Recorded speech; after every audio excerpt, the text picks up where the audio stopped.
ஆத்ம நமஸ்காரம்.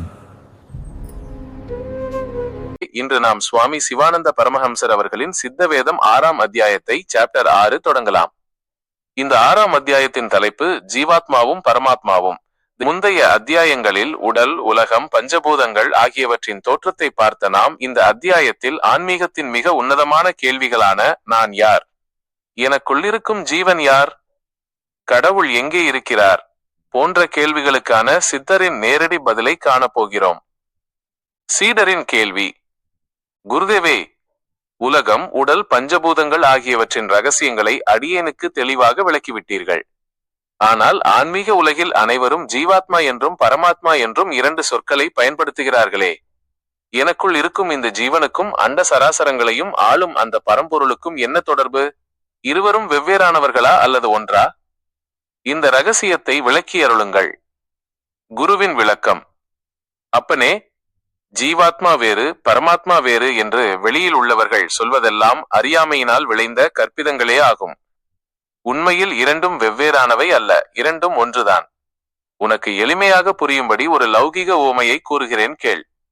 ஒரு மாபெரும் ஆகாயம், வானம் எங்கும் பறந்து விரிந்து கிடக்கிறதல்லவா? அதை நாம் மகா ஆகாயம் என்கிறோம். இப்போது பூமியில் ஒரு சிறிய மண்குடத்தை வைக்கிறாய். அந்த குடத்திற்கு உள்ளேயும் ஒரு சிறிய ஆகாயம், வெற்றிடம் இருக்கிறதல்லவா? அதை நாம் கடா ஆகாயம், குடத்து ஆகாயம் என்கிறோம். இப்போது சொல், குடத்திற்குள் இருக்கும் ஆகாயமும் வெளியில் இருக்கும் மகா ஆகாயமும் வெவ்வேறா? குடம் என்ற ஒரு எல்லை இருக்கும் வரைதான் உள்ளே இருக்கும் ஆகாயம் தனித்து தெரிவது போல தோன்றும்.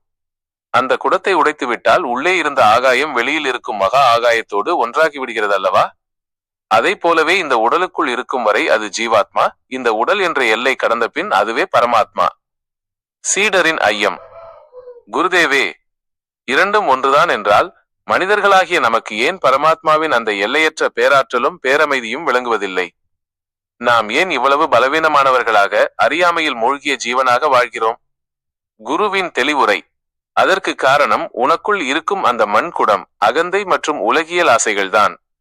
ஒரு நதியில் தூய்மையான நீர் ஓடிக்கொண்டிருக்கிறது. அந்த நீரில் சூரியனின் பிம்பம் அழகாக தெரிகிறது. ஆனால் அந்த நதி நீர் அலைபாயும் போதோ அல்லது அதில் சேரும் சகதியும் கலக்கும் போதோ சூரியனின் பிம்பம் நமக்கு தெளிவாக தெரிவதில்லை. அது உடைந்து சிதறுவது போல தோன்றும். சூரியன் அங்கே அப்படியேதான் இருக்கிறது, ஆனால் நீரின் அசைவினால் பிம்பம் மாறுபடுகிறது. அதை போலவே உனக்குள் இருக்கும் பிராண சக்தியானது உயிர்காற்று, நாசி வழியே வெளிநோக்கி பாய்ந்து ஆசை, கோபம், பற்று என்ற அலைகளாக மாறும்போது உனக்குள் இருக்கும் பரமாத்மாவின் ஒளி மங்கி நீ உன்னை ஒரு சாதாரண பலவீனமான ஜீவனாக நினைத்துக் கொள்கிறாய். எப்போது உன் மூச்சும் மனதும் அசையாமல் அமைதியாகிறதோ அப்போது ஜீவனே சிவனாக பிரகாசிப்பான். ஜீவாத்மாவும் பரமாத்மாவும் ஒன்றே என்பதை ஆகாய மற்றும் குடத்து ஊமையின் மூலம் மிக எளிமையாக சித்தர் விளக்கும் இந்த தொடக்க பகுதி மிகவும் ஆழமானது. ஜீவனுக்கும் சிவனுக்கும் உள்ள வேற்றுமை எப்போது அழியும் என்பதை சித்தர் அடுத்து விளக்குகிறார். சீடரின் கேள்வி: குருதேவே, குடமுடைந்தால் ஆகாயம் ஒன்றாகும் என்ற உவமை என் மனதை தொட்டது. ஆனால் இந்த உடலோடு வாழும்போதே அந்த ஜீவாத்மா பரமாத்மாவோடு கலப்பது சாத்தியமா? அந்த 2 நிலைகளும் இணையும் தருணத்தில் மனிதனுக்குள் என்ன மாற்றம் நிகழ்கிறது? குருவின் விளக்கம்: அப்பனே, இந்த உடலோடு வாழும்போதே அதை சாத்தியமாக்குவதுதான் ஜீவன் முக்தி எனப்படும். அதற்கு நீ உடலை அழிக்க வேண்டியதில்லை. உனக்குள் இருக்கும் நான் என்ற எண்ணத்தை, அகந்தையை மட்டும் அழித்தால் போதும்.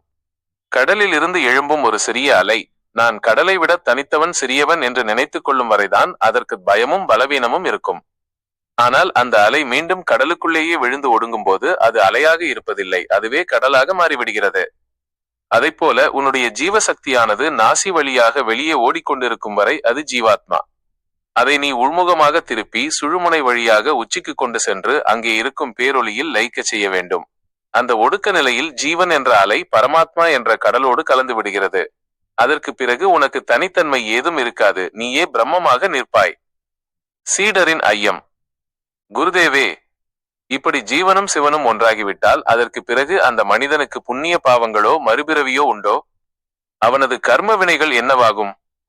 குருவின் தெளிவுரை: அப்பனே, எப்போது ஜீவன் பரமாத்மாவோடு கலந்து விடுகிறானோ அப்போதே அவனுடைய அத்தனை கர்ம வினைகளும் சாம்பலாகி விடுகின்றன. ஒரு விறகு குவியலில் தீப்பற்றினால் அந்த விறகுகள் அனைத்தும் எரிந்து சாம்பலாகி விடுகின்றன அல்லவா? சாம்பலான பிறகு அங்கே விறகு என்று தனியாக எதுவும் இருப்பதில்லை, எல்லாம் நெருப்பாகவே மாறிவிடுகிறது.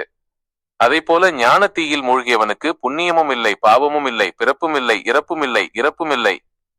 நதிக்கடலில் கலந்த பின் அதற்கு மறுபடி ஓட்டம் ஏது?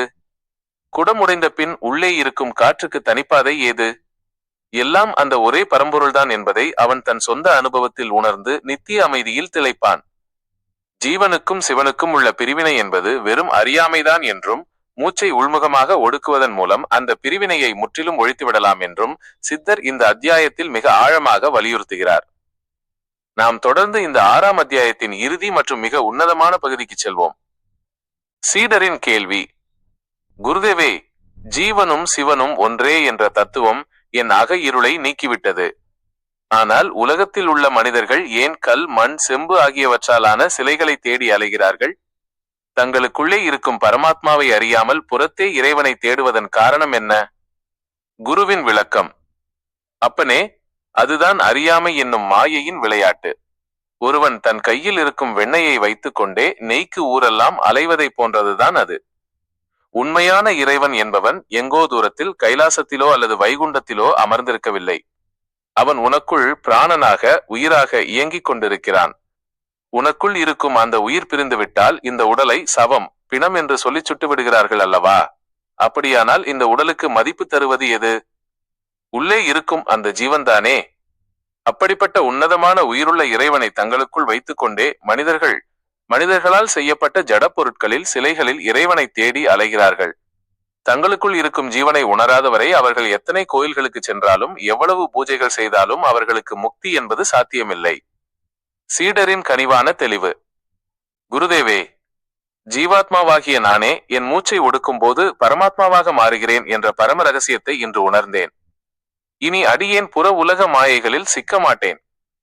குருவின் இறுதி ஆசி. மிகவும் மகிழ்ச்சி அப்பனே. அகம் பிரம்மாஸ்மி, நானே பிரம்மம் என்ற உண்மையை உன் சொல்லால் மட்டும் சொல்லாமல் உன் மூச்சின் ஒடுக்கத்தால் உணர்ந்துகொள். உனக்குள் இருக்கும் ஜீவவெளி அந்த மகா வெளியோடு கலக்கட்டும். இந்த 6ஆம் அத்தியாயத்தின் ஞானம் உன்னை எப்போதும் விழிப்போடு வைத்திருக்கட்டும். உனக்கு என்றும் சுபமுண்டாகட்டும். இத்துடன் 6ஆம் அத்தியாயமான ஜீவாத்மாவும் பரமாத்மாவும் மிக உன்னதமாக நிறைவடைகிறது. சுவாமி சிவானந்த பரமஹம்சர் அவர்கள் ஆன்மீகத்தின் மிக உன்னதமான, எட்ட முடியாத உயரத்தில் இருக்கும் தத்துவங்களை எல்லாம் மிக சாதாரண மனிதனும் புரிந்து கொள்ளும் வண்ணம் எளிய ஓமைகள் மூலம் விளக்கியிருக்கும் பாங்கு ஈடு இணையற்றது. பெரிய பெரிய தத்துவ அறிஞர்கள் தடிமனான புத்தகங்களை எழுதி குழப்பும் விஷயங்களை அவர் குடம் உடைந்தால் உள்ளே இருக்கும் ஆகாயமும் வெளியில் இருக்கும் ஆகாயமும் ஒன்றுதான் என்ற ஒற்றை ஓமையில் ஒட்டுமொத்த வேதாந்தத்தையும் சுருக்கி நம் கையில் கொடுத்து விடுகிறார். அவர் காட்டிய இந்த எளிமையையும் தெளிவையும் வேறு யாராலும் இந்த அளவுக்கு ஆழமாக தர முடியாது என்று. அதனால்தான் அவரது போதனைகள் வெறும் பேச்சாக இல்லாமல் நம் மூச்சோட்டத்தோடு நேரடியாக பிணைக்கப்பட்ட அனுபவ சாஸ்திரமாக விளங்குகிறது.